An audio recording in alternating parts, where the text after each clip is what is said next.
Ayan guys, I'm back. Ilang hours na ba to? Wag to 2 hours na. Nag-mute lang ako kasi gawa nung pinakinggan ko din yung premiere ni aking first account na si Nanay 19. So, time to sa nag-stay pa.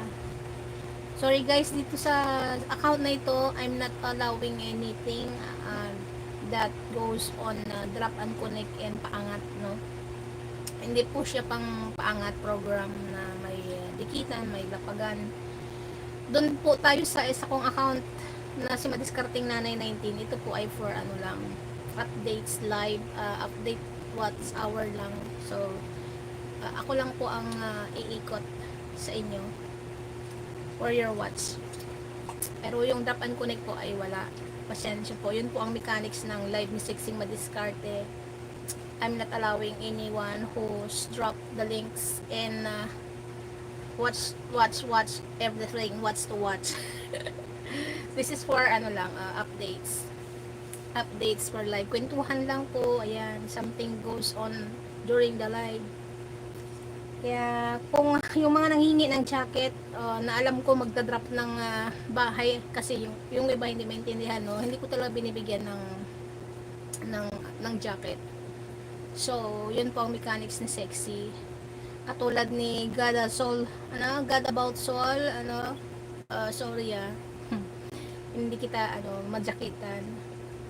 Pero, dun sa main channel ko, natin sa kahapon, nadikitan ka nito ng Sexy ko.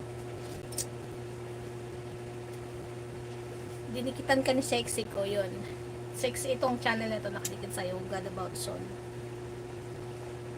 Hi! Katapos na aking premiere. So, balik tayo dito sa live.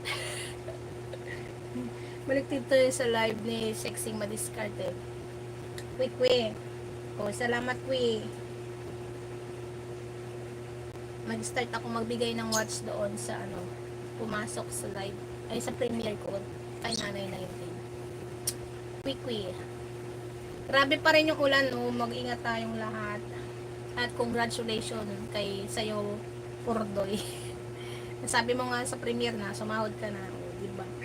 Kaya pag may tiyaga, may nilaga. Walang imposible kung ipagkakaloob yung matagal mong mitiin na makasahod sa YT. Sabi mo nga 2 years, diba? 2 years kang nag-antay, diba? Binigay pa rin yung chance na yun. Yung iba kasi nawawalan na ng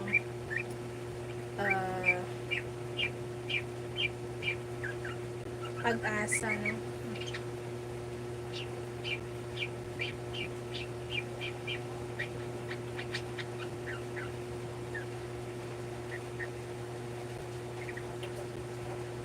Unbelievable, yeah. Ngayon, believe ka na. Maniwala ka na ba? Kaya mo yan, may kasunod pa yan. Ako nga, 6 months. 6 months ang una kong sahod. So, ang una kong sahod ay umabot ng mababa pa yung dollar noon guys. Mababa pa ang dollar noon nung unang sahod ko. Nasa ano pa lang yata yun, 54, ganon, mga 54, 52, mga ganon, mga 50 plus lang. Pero ngayon, almost 16, no, 58, 57, 56. So, medyo sana malaki-laki, no. Kaya lang hanggang minimum wage lang tayo. Minimum lang ang aking nahahabol sa aking earnings. Eksaktong minimum lang. Hindi pa ako nakasahod ng more than minimum pa, no. Ganun talaga, kahirap ang mag-ipon. So, tiyagaan lang. Tiyagaan lang talaga. Hindi naman hindi basehan yung yung dami ng subscriber. Sa tingin mo ba kung malaki ang subscriber, malaki rin